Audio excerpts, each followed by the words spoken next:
My position is that the black woman's disrespect and rebellion against the leadership and the authority of the black man is a direct cause of the breakdown in our black family structure. Now, of course, there are many black people who consider those fighting words because as black women, we have never been subject to the kind of examination that our men have been subject to since we have been here. We have been somewhat protected and shielded from any kind of critiquing about our personal behavior, whereas our men have always been up for examination. The book is not an attack on black women. I have never said that all black women do everything that I list in my book. None of us have lived long enough to do everything that I list in the book, but most of us do some of the things that I've listed in my book. And I do say that it is not because of generalizations that we are all victimized by some of the negative patterns of behavior in the book, but the book just represents our collective contribution. This is some of everything that we have done, or that we do daily, that contributes to the breakup of our relationship, the destruction of our man, and the failure of our children to be able to function. They did not tell us that all of that, being my own person and I'm independent, would lead to separation, loneliness, celibacy, and lesbianism. They didn't tell us that if you give up the man, you're going to take one of these things and it's worse and it will destroy your nation. They didn't give us that information. They made us think that it was some kind of glorified position to brag about the fact that I got my own job, my own credit card, my own car, so I don't need no man. I don't even know how we got that mixed up. Ain't none of that got nothing to do with being with no man.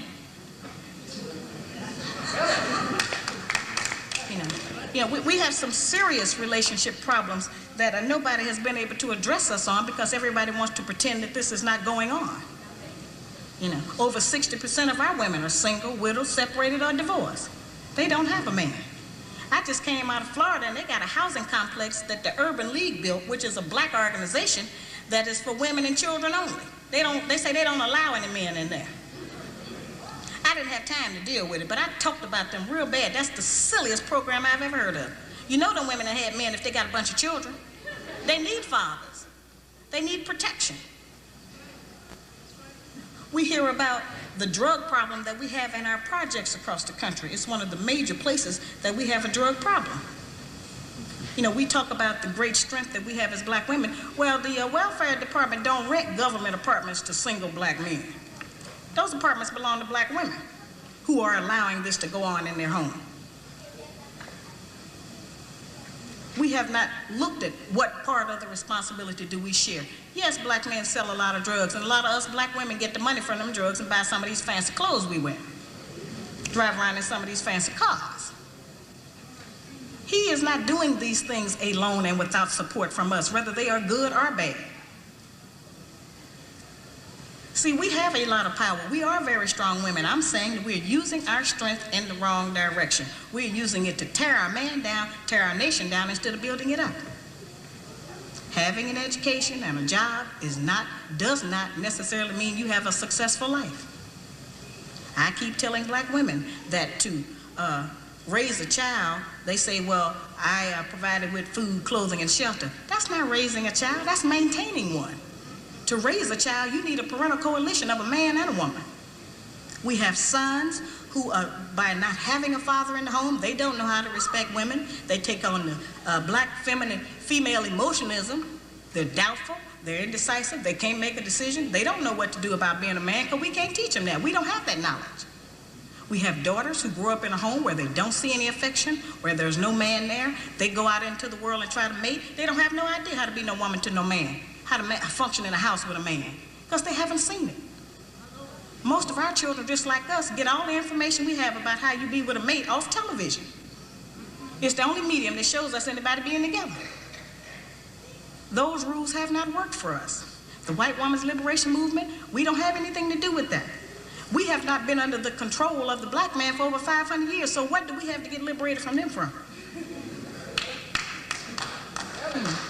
They haven't been our boss.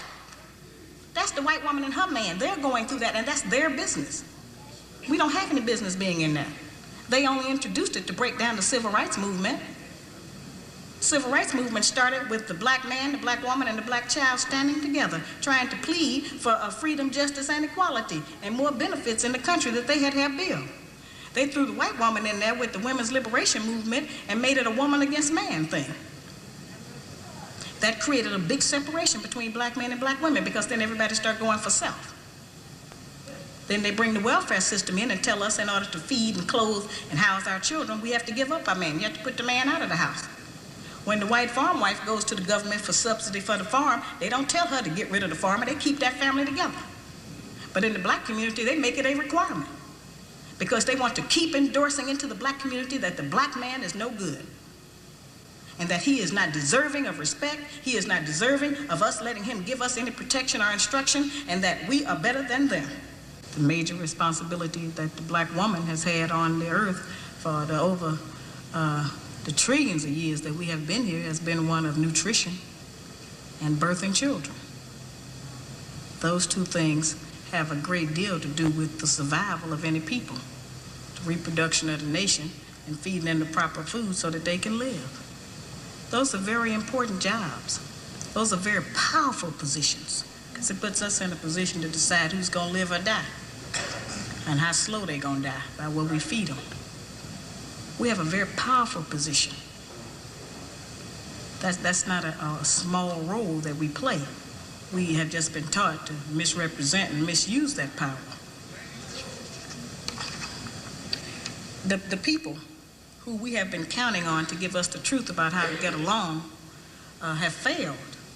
The white people don't know how to get along. They don't have that information themselves. They don't get along with nobody on earth. So they didn't have no information to impart to us about how we're supposed to get along. They changed their relationship rules at will. We have, tons of black children around this country that I hear from who have grown up traumatized by the fact that they were referred to as the outside child. When we were having children like that, they called it illegitimate children, until the white woman started having them, and now it's single parenting. See, they changed the rules according to what they're doing.